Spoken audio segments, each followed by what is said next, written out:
Hello, नमस्कार, शुभ सकाळ. मी Neet Kamble, Phoenix career and development अकॅडमीच्या ऑनलाईन प्लॅटफॉर्मवरती आपल्या सर्वांचे स्वागत करतो. तर आपण पहिला चॅप्टर गणिताचा सुरू केला, तो म्हणजे संख्या व संख्यांचे प्रकार.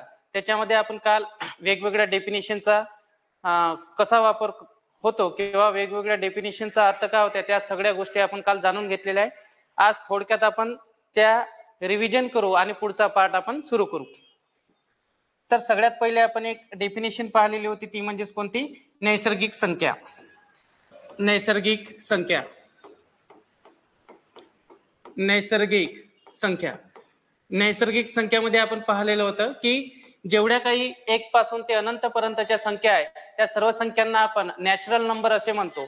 एकच आपल्याला याच्यात लक्षात ठेवायचं आहे, 0 ही नैसर्गिक संख्या नाही आणि 1 पासून ते अनंत पर्यंतच्या सर्व संख्या या संख्यांना आपण नैसर्गिक संख्या असे म्हणतो. त्याच्यानंतर आपण सेकंड डेफिनेशन पाहिलेली होती, ती म्हणजे समसंख्या. मग समसंख्या याला इंग्लिशमध्ये आपण म्हणतो इव्हन नंबर. अशा कोणत्या संख्या आहेत त्या संख्यांना आपण समसंख्या असं म्हणतो. मग एखादी संख्या दिलेली आहे आणि त्या संख्येच्या एकक स्थानी जर 0, 2, 4, 6 आणि 8 यापैकी कुठलाही एखादा अंक आलेला असेल तर अशा सर्व संख्यांना आपण समसंख्या असे म्हणतो. याच्यामध्ये आपल्याला 5 नंबर 5 डिजिट लक्षात ठेवायचे आहे. 0, 1, 0, 2, 4, 6 आणि 8. ठीक आहे. नैसर्गिक संख्येची डेफिनेशन आपण पाहिली काल. 1 पासून ते अनंत पर्यंतच्या सर्व संख्यांना आपण नैसर्गिक संख्या असे म्हणतो. त्याच्यानंतर आपण 3 नंबरवरती एक डेफिनेशन पाहिलेली होती, विषम संख्या. विषम संख्या. विषम संख्या म्हणजे काय? विषम संख्यामध्ये सुद्धा आपल्याला 5 अंक लक्षात ठेवायचे आहे. म्हणजे एखादी संख्या दिलेली आहे आणि त्या संख्येच्या एकक स्थानी जर 1, 3, 5, 7 आणि 9 यापैकी कोणताही एखादा अंक आलेला असेल तर अशा सर्व संख्यांना आपल्याला विषम संख्या म्हणजेच ऑड नंबर असे म्हणायचे आहे. कोणते नंबर आहे? 1, 3, 5, 7 आणि 9. त्याच्यानंतर पुन्हा आपण 4 नंबरवरती एक डेफिनेशन पाहिलेली होती, ती म्हणजे पूर्णांक संख्या. पूर्णांक संख्या ज्याला आपण होल नंबर असे म्हणतो. पूर्णांक संख्या. मग पूर्णांक संख्या म्हणजे काय? होल नंबर म्हणजे काय? अशी संख्या ज्या संख्येची सुरुवात 0 पासून होते आणि प्लस नैसर्गिक संख्या या सर्व संख्यांना आपण पूर्णांक संख्या असे म्हणतो. इथं 2 पॉइंट लक्षात ठेवायचे आहे. नैसर्गिक संख्यामध्ये 0चा समावेश होत नाही, परंतु पूर्णांक संख्येमध्ये 0चा समावेश होतो. म्हणजेच इथं लिहिता येईल आपल्याला 0 प्लस नैसर्गिक संख्या. 0 प्लस नैसर्गिक संख्या या संख्यांना आपण पूर्णांक संख्या असे म्हणतो. त्याच्यानंतर अपूर्णांक संख्या म्हणजे काय? तर अपूर्णांक संख्येची डेफिनेशन आपण काल सविस्तर पाहिलेली होती. अपूर्णांक संख्या अशा संख्या ज्या संख्येचं उत्तर आपल्याला पॉइंट मध्ये मिळते अशा सर्व संख्यांना आपण अपूर्णांक संख्या असे म्हणतो.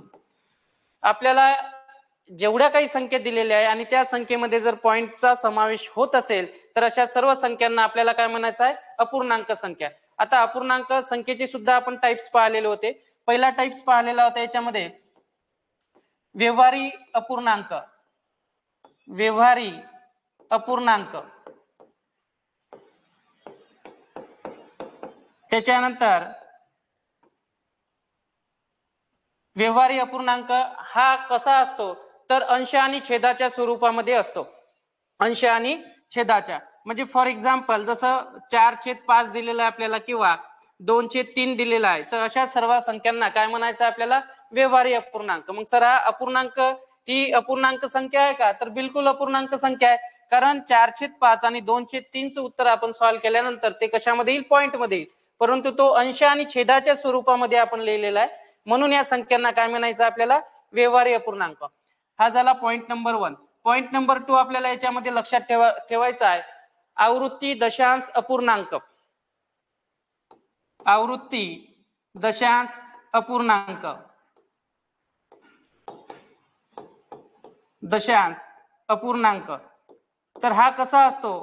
हा सुद्धा आपण काल पाहिलेला आहे. आवृत्ती दशांश अपूर्णांक म्हणजे एखादी संख्या दिलेली आहे आणि पॉइंट नंतर येणाऱ्या जेवढ्या काही संख्या राहील याचं जर रिपिटेशन होत असेल तर त्या संख्यांना काय म्हणायचं आपल्याला?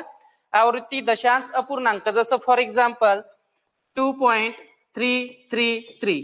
आता इथे जर आपण पाहिलं की पॉइंट नंतर उजवीकडील जेवढ्या काही संख्या दिलेल्या आहे, पॉइंट नंतरच्या उजवीकडील संख्या म्हणजे कोणत्या 333, तर या संख्येचं काय होऊन राहिलेलं आहे, रिपिटेशन होऊन राहिलेलं आहे. म्हणून अशा संख्यांना काय म्हणायचं आपल्याला, आवृत्ती दशांश अपूर्णांक. मग अपूर्णांक संख्यामध्ये आपल्याला दोन गोष्टी लक्षात ठेवायच्या आहे, व्यवहारी अपूर्णांक आणि आवृत्ती दशांश अपूर्णांक. त्याच्यानंतर आपण नेक्स्ट डेफिनेशन पाहिलेली होती, परिमेय संख्या आणि अपरिमेय संख्या. परिमेय संख्या आणि सेकंड डेफिनेशन आपण पाहिलेली होती, ती म्हणजेच 7 नंबर अपरिमेय संख्या. अपरिमेय संख्या. आता परिमेय संख्या आणि अपरिमेय संख्या म्हणजे काय, म्हणजे ज्या संख्येचं उत्तर आपल्याला गणितीय प्रक्रियेनं काढता येते, किंवा एखादं उदाहरण दिलेलं आहे आपल्याला आणि त्या उदाहरणाचं उत्तर आपल्याला गणितीय प्रक्रियेनं काढता येत असेल, म्हणजेच आपल्याला ते उत्तर सॉल्व्ह करत असताना कुठे कॅल्क्युलेटरचा वापर किंवा लॉग टेबलचा वापर करण्याची गरज पडणार नाही, अशा सर्व संख्या ह्या काय असतात, परिमेय संख्या. जसं फॉर एक्झाम्पल एक एक्झाम्पल आपण काल घेतलेलं होतं याच्यामध्ये, जसं 32चा घातांक 1/5. 32चा घातांक 1/5, तर ही परिमेय संख्या आहे का, तर बिलकुल परिमेय संख्या आहे. जर तुम्ही या संख्येला गणितीय प्रक्रियेनं सॉल्व्ह केलं तर याचं उत्तर किती येते, 2. कालच्या लेक्चर मध्ये आपण सविस्तर याचं उत्तर काढून बघितलेलं आहे. जे लोक आज नवीन असेल त्या लोकांनी आधी तर पहिला आपला व्हिडिओ सविस्तर पाहून घ्यावा. मग ही परिमेय संख्या आहे का, तर बिलकुल परिमेय संख्या आहे, कारण याचं उत्तर काय आलं, 2. आणि ते गणितीय प्रक्रियेनं आलेलं आहे, त्याच्यामुळे ती परिमेय संख्या झाली. आता अपरिमेय संख्या म्हणजे काय, तर अशी संख्या ज्या संख्येचं उत्तर आपण गणितीय प्रक्रियेनं काढू शकत नाही, त्याचं उत्तर काढण्यासाठी आपल्याला एकतर कॅल्क्युलेटर किंवा लॉग टेबलचा वापर करावा लागते. अशा सर्व संख्या कशामध्ये येतात, अपरिमेय संख्यामध्ये. जसं फॉर एक्झाम्पल वर्गमुळात 3, जसं वर्गमुळात 2, वर्गमुळात 5, तर याचं उत्तर आपल्याला गणितीय प्रक्रियेनं काढता येणार नाही, परंतु हे जर आपण किंवा कॅल्क्युलेटरचा वापर केला तर याचं उत्तर आपल्याला मिळून जाते, वर्गमुळात 3, वर्गमुळात 2 आणि वर्गमुळात 5 याची किती किंमत येते. मग परिमेय संख्या आणि अपरिमेय संख्या या दोन्ही संख्येच्या संचांनाच काय म्हणतो आपण, वास्तव संख्या. यांनाच काय म्हणतो आपण, वास्तव संख्या. तर ही डेफिनेशन आपल्याला लक्षात ठेवायचं, एखाद्या वेळेस एक्झाम मध्ये आला तर तुम्हाला माहिती पाहिजे. त्याच्यानंतर पुन्हा एक डेफिनेशन इथं लक्षात ठेवायचं, एक कर्निष्ठ संख्या म्हणजे काय, तर भरपूर वेळेस एक्झाम मध्ये विचारलेली आहे, कर्निष्ठ संख्या कशाला म्हणतो आपण. कर्निष्ठ संख्या म्हणजे काय, तर कर्निष्ठ संख्या म्हणजे काय, कर्निष्ठ संख्यांनाच काय म्हणतो आपण, परिमेय संख्या असे म्हणतो. परिमेय संख्या असे म्हणतो, परिमेय संख्या. तर हा पॉइंट इथे लक्षात ठेवायचा आपल्याला. कधी कधी विचारते, जसं आपल्याला इथे दिलेलं आहे 16चा घातांक 1/4, मग ही कर्निष्ठ संख्या आहे का, तर बिलकुल कर्निष्ठ संख्या आहे. कारण हे जर उत्तर आपण सॉल्व्ह करण्याचा प्रयत्न केला, म्हणजे 16च्या घातांक किती दिलेला आहे आपल्याला, 1/4, म्हणजे 16च्या डोक्यावरती किती आहे, 1/4. मग 16ला आपण लिहू शकतो 2चा घातांक किती, 4, म्हणजे 2चा घातांक 4, 2चा 4 वेळा गुणाकार केला तर काय मिळणार आपल्याला, 16. बाकी संख्या जैसे ते, म्हणजे 1/4 जैसे ते. मग एखादी संख्या दिलेली आहे आणि त्या संख्येचा घाताचा घात दिलेला आहे, तर त्याच्यामध्ये काय होते, गुणाकाराची क्रिया, म्हणजे 2चा घातांक 4 गुणिले 1/4 बरोबर किती, 2. मग ही कर्निष्ठ संख्या आहे का, तर बिलकुल कर्निष्ठ संख्या आहे. म्हणून आपण इथे लिहिलेलं आहे, कर्निष्ठ संख्या कशाला म्हणतो, म्हणजेच परिमेय संख्यांनाच आपण काय म्हणतो, आपण कर्निष्ठ संख्या. जसं ही एक्झाम्पल दिलेलं आहे 16चा घातांक 1/4, मग ही कर्निष्ठ संख्या आहे का, तर बिलकुल कर्निष्ठ संख्या आहे, आणि सोबतच ती परिमेय संख्या सुद्धा आहे. त्याच्यानंतर एक 8 नंबर वरती आपण एक डेफिनेशन पाहिलेली होती, ती म्हणजेच अवास्तव संख्या. अवास्तव संख्या. आता अवास्तव संख्या म्हणजे काय, अशी संख्या ज्याचं उत्तर आपल्याला गणितीय प्रक्रियेनं काढता येत नाही, किंवा कॅल्क्युलेटर किंवा लॉग टेबलचा जरी वापर केला तरी त्याचं उत्तर आपल्याला फाइंड आउट करता येणार नाही, अशा सर्व संख्यांना काय म्हणायचं आपल्याला, अवास्तव संख्या. जसं फॉर एक्झाम्पल वर्गमुळात -3 दिलेला आहे आपल्याला, वर्गमुळात -5 दिलेला आहे किंवा वर्गमुळात -7 दिलेला आहे, तर याचं उत्तर आपण गणितीय प्रक्रियेनंतर बिलकुल आपल्याला याचं उत्तर काढता येणार नाही, परंतु तुम्ही कॅल्सी लॉग टेबलचा जरी वापर केला तरी याचं उत्तर आपल्याला फायनली फाइंड आउट करता येणार नाही. म्हणून अशा सर्व संख्यांना काय म्हणतो आपण? अवास्तव संख्या. तर 6 नंबर, 7 नंबर आणि 8 नंबरची जी काही डेफिनेशन दिलेली आहे आपल्याला, ते पूर्ण एकाच वेळेस आणि कंपॅरिझन मध्ये लक्षात ठेवा. म्हणजे परिमेय संख्या म्हणजे काय, अपरिमेय संख्या म्हणजे काय, वास्तव संख्या म्हणजे काय, अवास्तव संख्या म्हणजे काय आणि कर्निष्ठ संख्या म्हणजे काय, याचं आपल्याला कंपॅरिझनली लक्षात राहायला पाहिजे, जेणेकरून आपल्याला ते ओळखता येईल.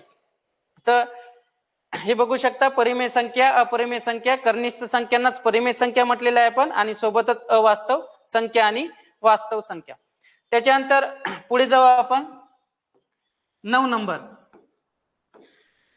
एक आपण प्राईम नंबर पाहिलेला होता आणि प्राईम नंबर मध्ये आपण आणखी 2 डेफिनेशन पाहिलेल्या होत्या एक्स्ट्रा, त्या म्हणजे सहमूळ संख्या आणि जोडमूळ संख्या.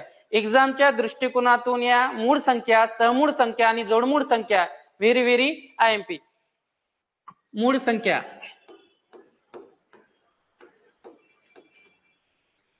मूळ संख्या यांनाच आपण प्राईम नंबर असे म्हणतो. Prime number. आता कालही आपण डेफिनेशन मध्ये लिहिलेलं आहे की मूळ संख्या म्हणजे काय? अशी संख्या ज्या संख्येला 1 सोडून इतर कोणत्याही संख्येने भाग जात नाही, त्याच संख्येने भाग जाते, अशा सर्व संख्यांना काय म्हणतो आपण? परिमेय संख्या. जसं फॉर एक्झाम्पल 37 ही एक संख्या दिलेली आहे. आता या 37 या संख्येला 1 सोडून इतर कोणत्याही संख्येने भाग जाते का? तर बिलकुल जाणार नाही. मग 37 अशी एकमेव संख्या आहे, 37नेच निशेष भाग जाईल, म्हणजेच ही परिमेय संख्या झाली. जसं फॉर एक्झाम्पल नंबर 2 31 ही परिमेय संख्या आहे का? तर बिलकुल परिमेय संख्या आहे. 1 सोडून इतर कोणत्याही संख्येनं या संख्येला निशेष भाग जात नाही, म्हणून 31 ही काय झाली? आपली परिमेय संख्या. एक्झाम्पल नंबर 3 29 ही परिमेय संख्या आहे का? तर बिलकुल आहे. मूळ संख्या आहे का? तर बिलकुल मूळ संख्या आहे, कारण 29 या संख्येला 1 सोडून इतर कोणत्याही संख्येने भाग जात नाही, म्हणून 29 ही सुद्धा काय झाली? मूळ संख्या. तर मूळ संख्येची डेफिनेशन आपल्याला लक्षात ठेवायची आहे. 2 पॉइंट आपण काल एक्स्ट्रा पाहिलेले होते. सर्वात लहान सममूळ संख्या म्हणजे कोणती? तर 2. आणि सर्वात लहान विषम मूळ संख्या कोणती? तर ती म्हणजे कोणती? 3. त्याच्यानंतर एक स्टार पॉइंट लक्षात ठेवायचा आपल्याला, 0 आणि 1 ही मूळ संख्या नाही. 0 आणि 1 ही मूळ संख्या नाही. ही इथे मुलं कन्फ्युजन होतात, त्याच्यामुळे हा स्टार पॉइंट लक्षात ठेवायचा. 0 आणि 1 ही मूळ संख्या नाही, संख्या नाही. तर इथे हा पॉइंट लक्षात ठेवणं गरजेचं आहे. 1 ही मूळ संख्या नाही. म्हणजेच 1 ते 100 पर्यंत अशा आपण टोटल संख्या काढल्या तर एकूण संख्या किती मिळतील आपल्याला? मूळ संख्या. तर टोटल 25 संख्या आपल्याला मूळ संख्या मिळतात 1 ते 100 पर्यंत. 1 ते 100 पर्यंतच्या एकूण मूळ संख्या किती? तर 25 मूळ संख्या आहे. किती आहे? 25 मूळ संख्या. त्याच्यानंतर 2 महत्वाच्या डेफिनेशन आणखी आपण बघितल्या होत्या, त्या म्हणजे नंबर 10 एक आहे सहमूळ संख्या. सहमूळ संख्या याला इंग्लिश मध्ये म्हणतो आपण को प्राईम नंबर. को प्राईम नंबर.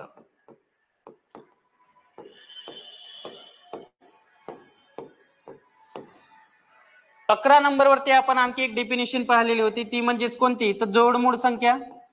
आणि याचा मिनिंग काय होतं ते आपण उदाहरणासहित आपण काल बघितलेलं होतं. आज सुद्धा आपण सविस्तर थोडा रिव्हिजन करून घेऊ. जोडमूळ संख्यांना म्हणतो आपण twin prime number. Twin prime number. आता दोन्ही जर आपण डेफिनेशन चेक केल्या तर दोन्ही संख्यामध्ये या नावामध्येच मूळ हा शब्द लागलेला आहे आणि इथं मूळ हा शब्द लागलेला आहे, परंतु आपल्याला लक्षात काय ठेवायचं आहे दोन्ही याच्यामध्ये? तर जोडमूळ संख्येची पेअर शोधत असताना दोन्ही संख्या आपल्याला मूळ असणं गरजेचं आहे आणि 100% दोन्ही संख्या कशा पाहिजे? मूळच संख्या पाहिजे. एक जरी समसंख्या असेल किंवा विषम संख्या आलेली असेल जिला इतर दुसऱ्या संख्येने भाग जात असेल तर अशा संख्या या जोडमूळ संख्येमध्ये येणार नाही. जसं फॉर एक्झाम्पल 2 आणि 3 आणि 5, तर ही जोडमूळ संख्येची जोडी आहे का? तर बिलकुल ही 3 आणि 5 ही जोडमूळ संख्येची जोडी होईल, कारण 3 ही मूळ संख्या आहे का? तर बिलकुल 3 ही मूळ संख्या आहे. त्याच्यानंतर 5 ही मूळ संख्या आहे का? 5 ही सुद्धा काय मूळ संख्या आहे. परंतु एक सेकंड डेफिनेशन आपण याच्यात लक्षात ठेवलेली होती, दोन्ही मूळ संख्या पाहिजे आणि दोन्ही संख्येमधील अंतर किती पाहिजे? तर अंतर किती पाहिजे? 2. तेव्हाच ती जोडमूळ संख्येची जोडी होईल. मग इथे आपल्याला अंतर दिसते का? 2. मग 5 आणि 3 चा फरक घ्या, याच्यामध्ये अंतर किती येते? 2च. त्याच्यानंतर आणखी एखादं एक्झाम्पल घेऊ शकतो आपण, जसं 7, जसं 11 आणि 13 ही जोडमूळ संख्येची जोडी होईल का? तर ही सुद्धा काय होईल? जोडमूळ संख्येची जोडी होईल, कारण 11 ही मूळ संख्या आहे का? आधी चेक करावं लागेल आपल्याला. मग 11 ही मूळ संख्या आहे, सोबत 13 ही मूळ संख्या आहे का? तर 13 ही सुद्धा काय मूळ संख्या आहे. आणि महत्वाचा पॉइंट मध्ये 11 आणि 13 याचं जर अंतर पाहिलं आपण, तर याचं अंतर किती येईल? तर याचं अंतर किती येते? 2. म्हणून ती जोडमूळ संख्येची जोडी झाली. परंतु तेच जर उदाहरण घेतलं मी 9 आणि 11, किती? 9 आणि 11 ही जोडमूळ संख्येची जोडी आहे का? तर होईल का? मग आता तुम्हाला इथे सहज आणि अगदी इझी प्रकारे उत्तर देता येईल, सर 9 ही मूळ संख्या नाही, कारण 9 ला 1 सोडून 3 सुद्धा निशेष भाग चालला, म्हणजेच 9 ही कोणती संख्या आहे? तर ही संख्या आहे विषम संख्या. मग आपल्याला जोडमूळ संख्येमध्ये काय पाहिजे? दोन्ही मूळ संख्या पाहिजे. मग याचं उत्तर आपल्याला ही जोडमूळ संख्या देता येणार नाही.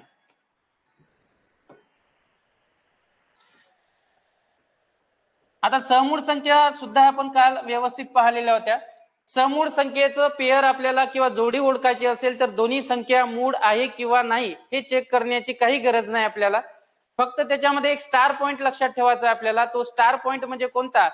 की ज्या काही संख्या दिलेल्या आहेत त्या संख्येचा सामायिक अवयव किंवा कॉमन फॅक्टर असता कामा नये.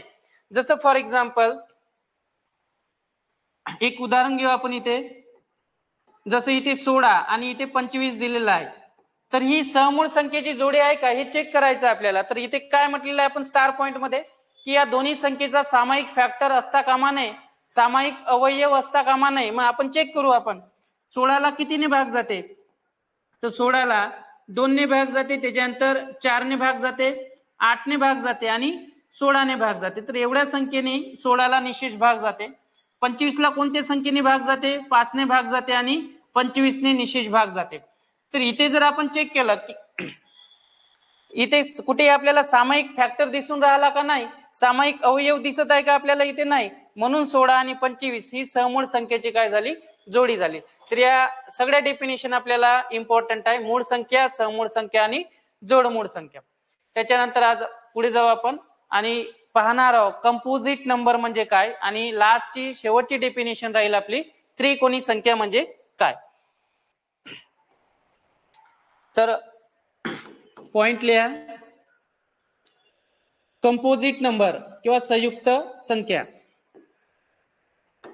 संयुक्त संख्या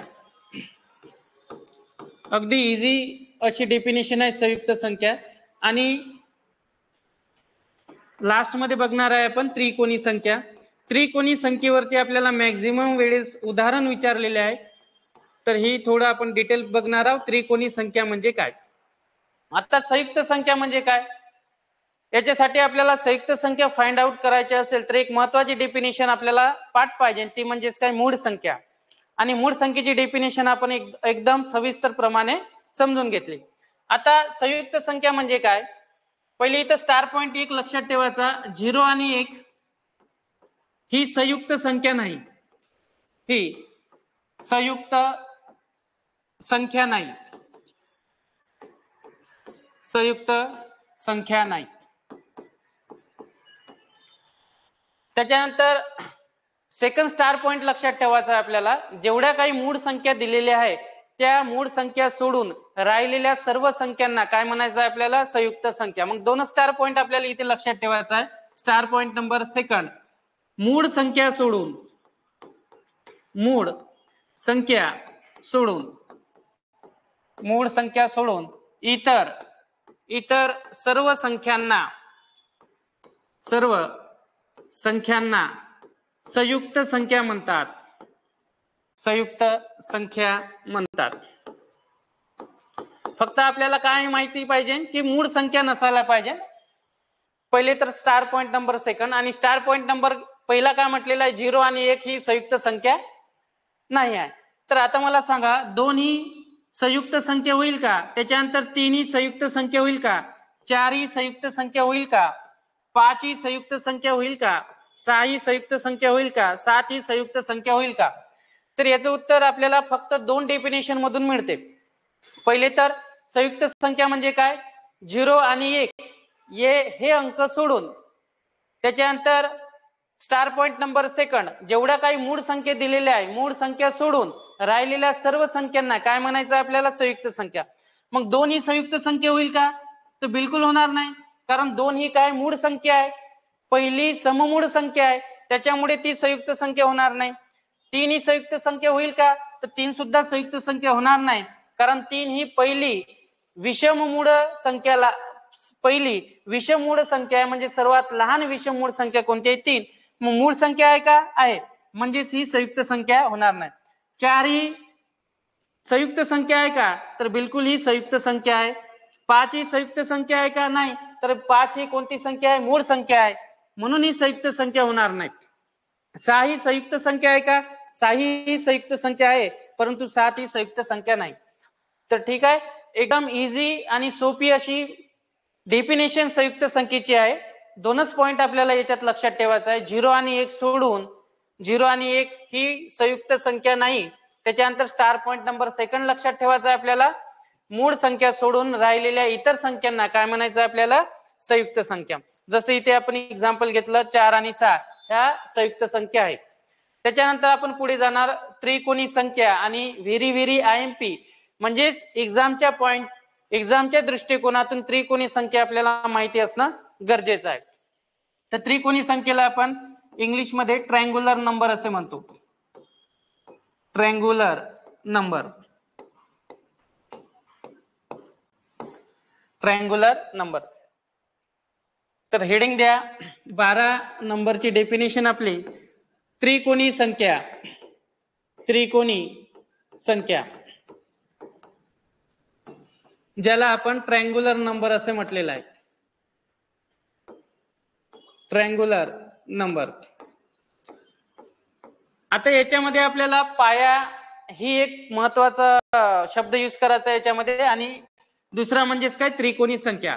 पाया म्हणजे काय, आणि नंतर त्रिकोणी संख्या कशाला म्हणायचं, त्रिकोणी संख्या कशाला म्हणायचं, तर या दोनच गोष्टी लक्षात ठेवायचं आहे. आणि याच्यामध्ये शक्यतो 3 टाईपचे प्रश्न आपल्याला एक्झाम मध्ये विचारतात. तर तिन्ही टाईपचे प्रश्नाची आपण तयारी आजच करून घेऊ. तर आता बघा, त्रिकोणी संख्या कशाला म्हणतो. पहिले तर पाया म्हणजे काय, जसं फॉर एक्झाम्पल एखादं एक्झाम्पल घेतो मी इथे, 5 पाया असलेली त्रिकोणी संख्या कोणती, 5 पाया असलेली त्रिकोणी संख्या कोणती, असा प्रश्न राहतो आपल्याला एक्झाम मध्ये, त्रिकोणी संख्या कोणती, त्याचं उत्तर आपल्याला काढता आलं पाहिजे. आता 5 पाया असलेली त्रिकोणी संख्या कोणती, तर इथे अगदी साधी आणि सोपी डेफिनेशन आपल्याला लक्षात ठेवायचं आहे. 2 क्रमवार संख्येच्या गुणाकाराच्या निमपटीस काय म्हणायचं आपल्याला, त्रिकोणी संख्या. पुन्हा एकदा डेफिनेशन सांगतो, 2 क्रमवार संख्येच्या गुणाकाराच्या निमपटीस त्रिकोणी संख्या असे म्हणतात. तर त्या डेफिनेशनचा अर्थ म्हणजे काय, आपल्याला काय पाहिजे, 2 क्रमवार संख्यांचा गुणाकार. जसं फॉर एक्झाम्पल 2 गुणेला 3, मग 2 क्रमवार संख्या आहे का, तर 2 नंतर 3 ही संख्या येते, म्हणजे दोन्ही काय क्रमवार संख्या आहे, आणि दोन्ही संख्येच्या गुणाकाराच्या निमपटीस म्हणजे काय, डिवायडेड बाय 2. मग इथे आपण डिवायडेड बाय 2 टाकला, तर याचं उत्तर जर काढलं तर याचं उत्तर किती येते, 3. आता याच्यामध्ये लक्षात ठेवायचं आहे, जी पहिली संख्या असते, ज्या 2 क्रमवार संख्या दिलेल्या आहे, त्या 2 क्रमवार संख्येमध्ये जी पहिली संख्या असते, त्या पहिल्या संख्येला आपण म्हणतो पाया. मग 2 ही झाली आपली पाया, आणि येणारं जे उत्तर राहते 3, ही झाली आपलं त्रिकोणी संख्या. ही झाली त्रिकोणी संख्या म्हणजे ट्रायंग्युलर नंबर, आणि हा झाला आपला पाया. तर अगदी सिंपल आणि साधी सोपी डेफिनेशन आहे. डेफिनेशन तुम्ही लिहू शकता. दोन क्रमवार संख्याच्या गुणाकाराच्या निमपटीस, दोन क्रमवार संख्येच्या गुणाकाराच्या निमपटीस, गुणाकाराच्या निमपटीस त्रिकोणी संख्या म्हणतात, त्रिकोणी संख्या म्हणतात. तर अगदी साधे आणि सिंपल डेफिनेशन आपल्याला लक्षात ठेवायचे आहे. आता याच्यावरती उदाहरण कशा पद्धतीचे विचारते ते सुद्धा आपण पाहणार आहे. ठीक आहे, काय करायचं आहे आपल्याला, दोन क्रमवार संख्येचा गुणाकार घ्यायचा आहे आणि डिवायडेड बाय काय टाकायचे आहे आपल्याला, 2. झालं उत्तर. जे काही उत्तर येईल ते काय राहील आपली त्रिकोणी संख्या. जसं आणखी एक एक्झाम्पल घेऊ आपण. Example number 2. जसं एखादी संख्या दिलेली आहे आपल्याला, जसं 12 आणि 13 डिवायडेड बाय किती, 2. मग याचं उत्तर सॉल्व्ह करू आपण. पहिले तर आधी चेक करायचं आपल्याला 12 आणि 13 ह्या दोन्ही क्रमवार संख्या आहे का, तर मग 12 आणि 13 दोन्ही काय क्रमवार संख्या आहे. मग इथे आपण भाग देऊ 2 ने, बेक बे बेसक किती 12 आणि 13 किती 78. मग 78 ही काय झालं आपलं उत्तर झालं आणि याला काय म्हणतो आपण, त्रिकोणी संख्या. हा झाला त्रिकोणी संख्या. मग 12 याच्यामध्ये काय डिनोट करत आहे, ही जी आपल्याला स्टार्टिंगची संख्या दिलेली आहे 12, तर या संख्येला म्हणायचं आपल्याला पाया. डेफिनिशनचा आपण इथे वापर केला. दोन क्रमवार संख्येच्या गुणाकाराच्या निमपटीस त्रिकोणी संख्या असे म्हणतात. ठीक आहे. मग आता एक प्रश्न लिहिलेला आहे आपण इथे, 5 पाया असलेली त्रिकोणी संख्या कोणती. मग लगेच इथं उत्तर आलं पाहिजे ना आपलं, 5 पाया असलेली त्रिकोणी. सर 5 पाया गुणेला किती 6 डिवायडेड बाय किती 2. मग याचं उत्तर आपण सॉल्व्ह करू. 5 गुणेला 3 बरोबर किती 15. मग 5 पाया असलेली त्रिकोणी संख्या कोणती, तर त्याचं उत्तर राहील किती 15. मग ही झाली आपली त्रिकोणी संख्या. चल example number next. Example number 3. जसं 10 पाया असलेली त्रिकोणी संख्या कोणती, असलेली त्रिकोणी संख्या कोणती, संख्या कोणती. तर इथे काय लक्षात ठेवायचं आपल्याला, पुन्हा तेच 10 पाया, मग 10 गुणेला काय घ्यायचं आपल्याला 11. मग 10 गुणेला 11 डिवायडेड बाय किती 2. मग हे सॉल्व्ह करू आपण. बेक बे बे पंच किती 10, मग 11 गुणेला 5 म्हणजे किती 55. मग 55 हे उत्तर काय झालं आपलं त्रिकोणी संख्या. 55 हे उत्तर काय झालं आपलं त्रिकोणी संख्या. त्याच्यानंतर मग इथे जी पहिली संख्या दिलेली आहे ही 10, ही डिनोट काय करते, तर ही झाली आपली पाया. ठीक आहे. तर या टाइपचे उत्तर क्वेश्चन एक्झाम मध्ये आपल्याला असे विचारले जाऊ शकते. आता त्रिकोणी संख्या आपण सॉल्व्ह करत असताना किती टाइपचे प्रश्न याच्यामध्ये विचारू शकते, तर 3 टाइपचे प्रश्न याच्यामध्ये विचारू शकते आपल्याला. पहिले तर एक स्टार पॉइंट लक्षात ठेवायचा आपल्याला. इथे पाया दिलेला आहे आपल्याला, काय दिलेला आहे पाया दिलेला आहे. तर पाया दिलेला असेल तर त्रिकोणी संख्या काढणे, त्रिकोणी संख्या काढणे. पहिले तर हे लक्षात ठेवायचं आपल्याला. जसं आपण 1-2 एक्झाम्पल पाहिलेला आहे, पाया दिलेला आहे, आपण त्याच्यावरून त्रिकोणी संख्या काढणं शिकलो. सेकंड स्टार पॉइंट लक्षात ठेवायचा आपल्याला. याच्यामध्ये त्रिकोणी संख्या दिलेली आहे, पाया काढणे. त्रिकोणी संख्या दिलेली आहे, त्याच्यावरून आपल्याला पाया काढता आला पाहिजे. आणि पुन्हा एक स्टार पॉइंट नंबर 3 लक्षात ठेवायचा याच्यामध्ये आपल्याला. जर त्रिकोणी संख्या दिलेली आहे आपल्याला, त्रिकोणी संख्या दिलेली आहे, तर पुन्हा आपल्याला प्रश्न विचारते याच्यामध्ये त्रिकोणी संख्याच काढणे. तर 3 टाइपचे प्रश्न आपल्याला याच्यामध्ये विचारते एक्झामच्या दृष्टिकोनातून. तिन्हीच्या तिन्ही स्टार पॉइंट महत्वाचे आहे. काय काय लक्षात ठेवायचं आपल्याला, पाया दिलेला असेल तर पायावरून त्रिकोणी संख्या काढता आली पाहिजे. त्याच्यानंतर त्रिकोणी संख्या दिलेली आहे तर त्रिकोणी संख्येवरून पाया काढता आला पाहिजे. आणि पुन्हा स्टार पॉइंट नंबर 3, त्रिकोणी संख्या दिलेली आहे तर त्याच्यावरून पुन्हा आपल्याला त्रिकोणी संख्या काढता आली पाहिजे. तर तिन्ही प्रश्नाची उत्तर आपण एक एक किंवा दोन दोन तीन तीन एक्झाम्पल घेऊन आज पाहून घेऊ. तर हे तुम्ही नोट डाऊन करून घ्या पॉइंट. पाया दिलेला आहे, त्रिकोणी संख्या काढणे, त्रिकोणी संख्या दिलेली आहे त्याच्यावरून पाया काढणे, आणि स्टार पॉइंट नंबर तिसरा लक्षात ठेवायचा आहे आपल्याला, त्रिकोणी संख्या दिलेली आहे तर त्रिकोणी संख्या काढणे. चलो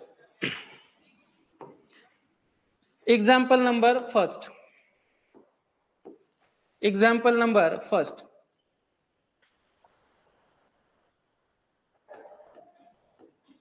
चौदा पाया असलेली 14 पाया असलेली त्रिकोणी संख्या कोणती? संख्या कोणती?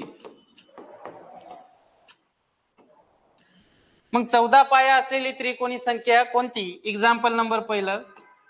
त्याच्यानंतर 6 पाया असलेली त्रिकोणी संख्या कोणती? त्रिकोणी संख्या कोणती? तर या प्रश्नाचे उत्तर आपल्याला इथे बघायचे आहे. Example number 2. त्याच्यानंतर आणखी एक एक्झाम्पल घेऊ आपण. Example number 3. 20 पाया असलेली त्रिकोणी संख्या कोणती? त्रिकोणी संख्या कोणती? संख्या कोणती?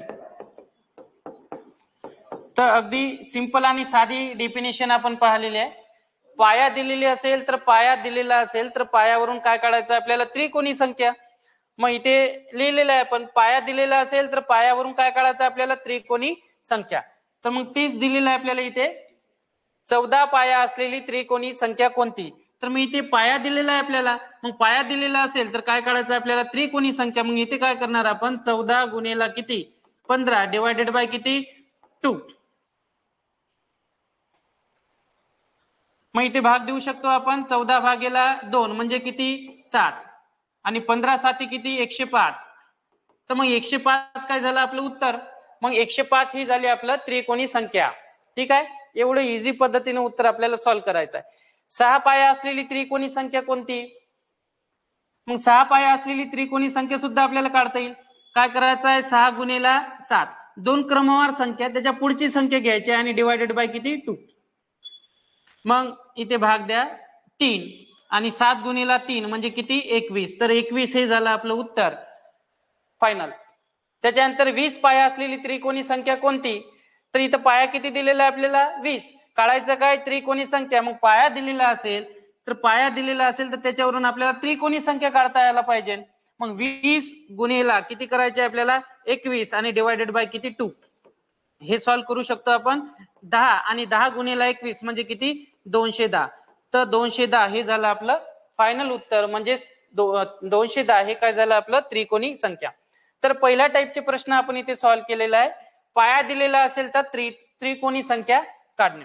आता नेक्स्ट मध्ये पाहू आपण. जर आपल्याला त्रिकोणी संख्या दिलेली असेल तर पाया कसा काढायचा?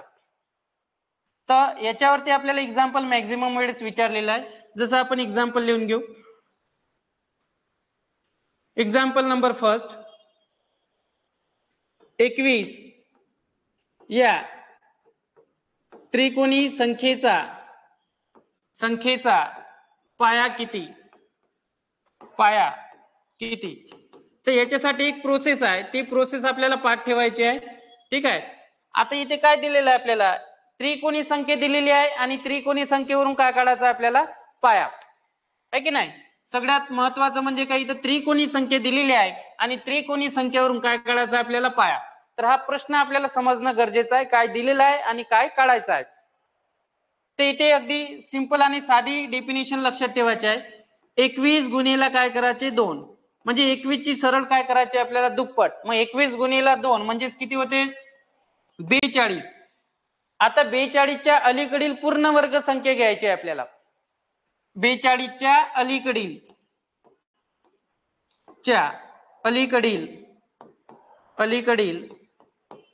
पूर्ण वर्ग संख्या.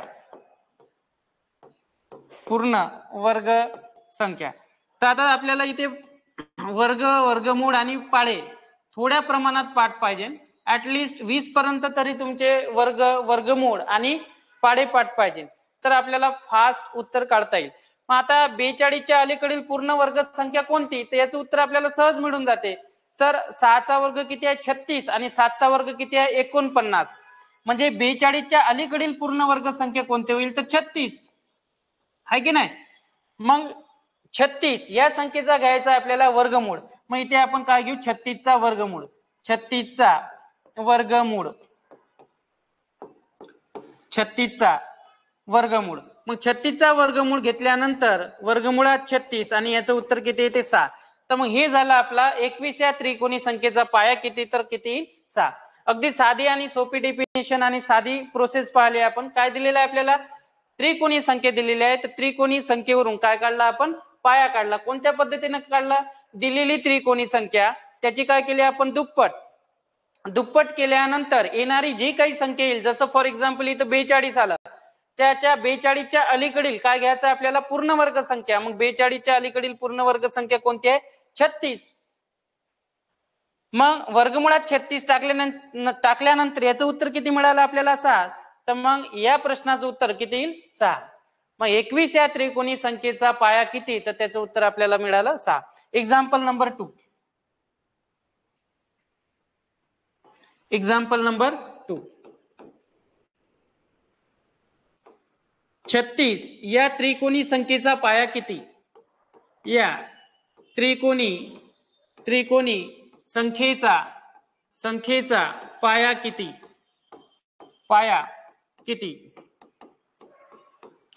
प्रोसेस सेम आहे. पहिले आपल्याला ठरवायचं आहे काय दिलेलं आहे आणि काय काढायचं आहे. तर इथे आपल्याला काय दिलेलं आहे 36 या त्रिकोणी संख्येचा पाया किती. म्हणजे इथे आपल्याला त्रिकोणी संख्या दिलेली आहे आणि काढायचं काय पाया काढायचा आहे. मग सेम प्रोसेस आपल्याला इथे करायची आहे. 36 या संख्येची काय करायची आपल्याला दुप्पट. मग इथे करू आपण 36 गुणिले 2 किती होते 72. त्याच्यानंतर 72च्या अलीकडील पूर्ण वर्ग संख्या 72च्या अलीकडील पूर्ण वर्ग संख्या कोणती येईल. तर याच्यासाठी पुन्हा तेच पाडेपाठ पाहिजे. 8चा वर्ग केला तर 8 8 किती होते 64 आणि 9चा वर्ग केला तर 9चा वर्ग किती होते 81 आहे की नाही. 9 9 81. मग 72च्या पुढची संख्या मिळून राहिली आपल्याला 81 आणि 8चा वर्ग केला तर किती मिळते 8 8 64. मग 64 ही पूर्ण वर्ग संख्या आहे का आहे आणि 72च्या अलीकडील आहे. मग 72च्या अलीकडील पूर्ण वर्ग संख्या कोणती होईल 64 आणि याचा काय घ्यायचा आहे वर्गमूळ. मग वर्गमुळात 64 हे उत्तर आपल्याला किती मिळणार आहे 8. मग आपलं उत्तर किती झालं 8. मग इथे म्हणता येईल आपल्याला 36 या त्रिकोणी संख्येचा पाया किती, तर या संख्येचा पाया किती होईल 8. आणखी एक एक्झाम्पल घेऊ आपण मग पुढे जाऊ. चल नेक्स्ट एक्झाम्पल नंबर 3. 55 या त्रिकोणी संख्येचा पाया किती. त्रिकोणी संख्येचा पाया किती. पुन्हा तेच काय दिलेलं आहे आपल्याला त्रिकोणी संख्या दिलेली आहे आणि त्रिकोणी संख्या दिलेली आहे तर काढायचा काय आपल्याला पाया. मग तेच प्रोसेस आपल्याला काय करायचं आहे 55 गुणिले किती 2 म्हणजेच किती होईल 110. मग 110च्या अलीकडील पूर्ण वर्ग संख्या कोणती होईल 100. मग पूर्ण वर्ग संख्या कोणती होईल 100. मग 100चा काय करतो आपण वर्गमुळात 100 आणि वर्गमुळात 100 याचं उत्तर किती येईल 10. मग अगदी सिंपल आणि साध्या सोप्या पद्धतीने आपल्याला उत्तर मिळालं 55 या त्रिकोणी संख्येचा पाया किती, तर याचं उत्तर किती आहे 10. तर आता एक शेवटचा टाईप राहिला आपल्या याच्यामध्ये तो म्हणजेच कोणता. 2 टाईप आपण सोडवले. पाया दिलेला असेल त्रिकोणी संख्या काढणे.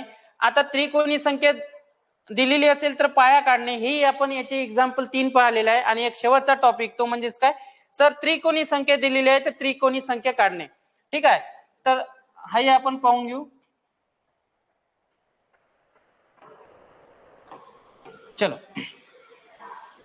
आता फॉर एक्झाम्पल आपल्याला त्रिकोणी संख्या दिलेली आहे आणि त्रिकोणी संख्या काढायची आहे. ठीक आहे, एक्झाम्पल नंबर फर्स्ट 15 या त्रिकोणी संख्येनंतर त्रिकोणी संख्येनंतर क्रमाने येणारी पुढील पाचवी त्रिकोणी संख्या कोणती? पाचवी त्रिकोणी संख्या कोणती? तर एक एक्झाम्पल हे आपण व्यवस्थित समजून घेऊ.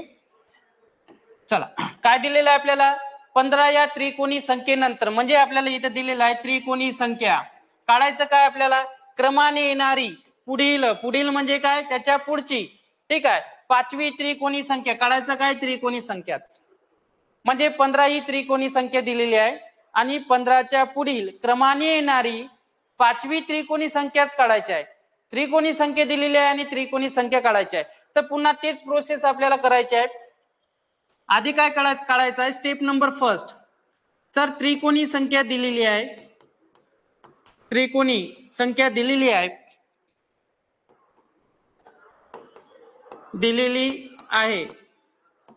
तर याच्यावरून आधी आपल्याला पाया काढायचा आहे. काय काढायचा आहे? पाया. आणि त्रिकोणी संख्या दिलेली आहे आणि पाया कसा काढायचा याची प्रोसेस आपण पाहिलेली आहे. तर काय करायचं इथे? सर, 15ची काय करू आपण? दुप्पट, म्हणजे किती होते? 30. ठीक आहे. 30च्या अलीकडील पूर्ण वर्ग संख्या कोणती येईल? 4चा वर्ग 5चा वर्ग केला तर 25 येते. 6चा वर्ग केला तर किती येते? 36. मग च्या अलीकडील पूर्ण वर्ग संख्या, च्या अलीकडील पूर्ण वर्ग संख्या कोणती आहे? 25 आहे की नाही? मग वर्गमुळात जर आपण 25 टाकले तर याचं उत्तर किती आले? 5. मग 5 काय झाला? आपला पाया. आता आपल्याला प्रश्न काय म्हटलेला आहे? तर पुढील पाचवी त्रिकोणी संख्या काढायची आहे. मग पाया मिळाला आपल्याला, आहे की नाही? आता क्रमाने येणारी पुढील पाचवी त्रिकोणी संख्या, ती इथे काय नाही, थोडस एक स्टेप पुढे जायचं आपल्याला फक्त. चला, लक्ष द्या इकडे. पाया किती आला आपला? 5. काढायचं काय आपल्याला? पाचवी क्रमाने येणारी. सगळ्यात महत्वाचं म्हणजे हा शब्द इथे महत्वाचा आहे. पुढील म्हटलं तर आपल्याला ऍडिशन करायचं आहे आणि मागील जर म्हटलं तर आपल्याला काय करायचं? इथे वजाबाकी करायचं आहे. म्हणजे महत्वाचा हा स्टार पॉइंट इथे लक्षात ठेवायचा आहे. जेव्हा शब्द इथे युज करेल पुढील, तेव्हा ऍडिशन करायचे आहे आणि जेव्हा इथे शब्द युज करेल मागील, तेव्हा आपल्याला सबट्रॅक्शन करायचं आहे. मग पाया किती आला आपला? इथे 5. आपल्याला क्रमाने येणारी पुढील म्हणजे काय? प्लस पाचवी, आहे की नाही? मग इथं नवीन पाया तयार होईल आपला किती? 10. नवीन पाया तयार झाला किती? 10. आता आपल्याला 10 पाया असलेली त्रिकोणी संख्या काढायची आहे. किती? 10 पाया असलेली त्रिकोणी संख्या. मग 10 गुणिला 11 डिवायडेड बाय किती? 2. आणि याचं उत्तर जर आपण काढलं तर किती येईल? 55. ठीक आहे. तर ही झाली आपली त्रिकोणी संख्या.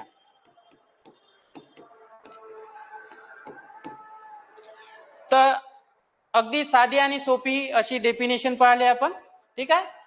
15 या त्रिकोणी संख्या दिलेली होती आपल्याला आणि आपण त्रिकोणी संख्या कशी फाइंड आउट करायची ते काढलं. तर बाकी जो पोर्शन आहे तो आपण उद्याच्या लेक्चरमध्ये कंटिन्यू करू. ठीक आहे. तर भेटू आपण उद्याच्या लेक्चरमध्ये. Till good day, good bye. Thank you.